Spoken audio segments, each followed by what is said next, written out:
Hello everybody, I'm Jessie. I'm a marketing specialist at Astanza Laser. And I'm Josh. I'm one of the biomedical engineers here at Astanza Laser. And today we're going to teach you how to save your laser's life.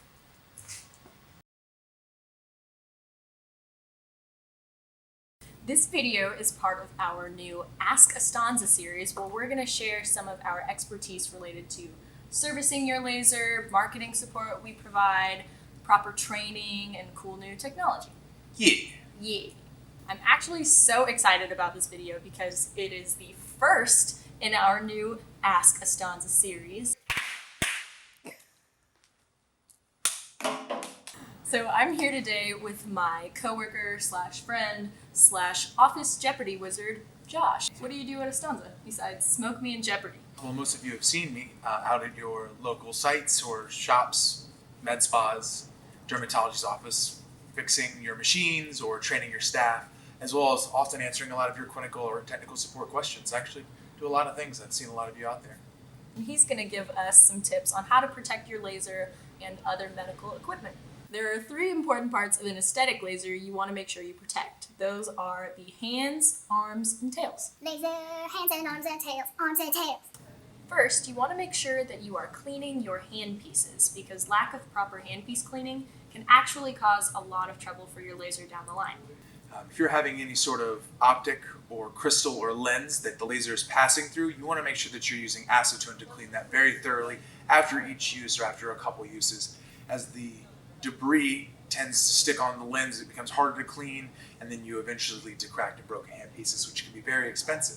If you're not using a medium where the laser is passing through that optic, like the Re-Smooth, where it's contact-based, you're just going to make sure that that area is clean, either using a buffer or cleaning it with isopropyl alcohol. And what about dust? Oh, dust. Dust. Dust is going to be your number one enemy. So if you're not regularly wiping down the top of the system and dusting the arm, you can really run into issues. Dust is going to be the enemy of all optical components. Can you say that 5 times fast?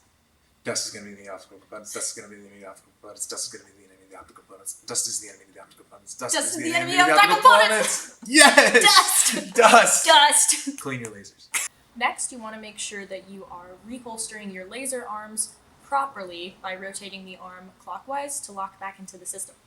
Yes, if you're moving your arm around and you feel any sort of resistance or any sort of pulling on the arm, whichever way you're going, you're usually pulling the arm and wrapping the cables around, which unfortunately will cause them to be damaged or break in the future. So what if your laser doesn't have an arm per se or uses interchangeable handpieces? That's a great question. The biggest things you want to make sure that you do are that you're not running over the cords for the handpieces, that you're not twisting them around, and that they are seated properly in the holsters before you let go. And you want to make sure that you're very aware of this, otherwise you can end with the handpieces falling and breaking. And it's very sad and expensive to fix. Anywho, what's the 3rd thing we can do to protect our laser? Well, the biggest thing would be people running over their cords, mostly running over their foot pedal cords. I know everybody has been moving the laser around, trying to make sure it's positioned appropriately for when you're doing your treatments. And running over the foot pedal not only makes it difficult to move the laser, but can actually jar the optics on the inside. Anything else we can do to save a laser's life? Yes, it seems kind of obvious, but let's not shoot the laser with the laser. Make sure that when you're done, you're taking your foot off the foot pedal, unreadying the machine, and never pointing the handpiece at the laser itself. Oh no. Oh yes, it happens more often than you would think, and you will save yourself some unwanted marks on your laser and potentially some screens. If you want more tips for protecting your laser, click the link in the description below for the blog 10 Easy Ways to Protect Your Aesthetic Laser and Decrease the Cost of Maintenance. Josh, thank you so much for joining us today. Absolutely, Jessie, my pleasure. Yeah, if y'all liked this video, stay tuned for next week's video in the Ask Astanza series where we'll be talking about either service, training, marketing support, or technology. See y'all next week.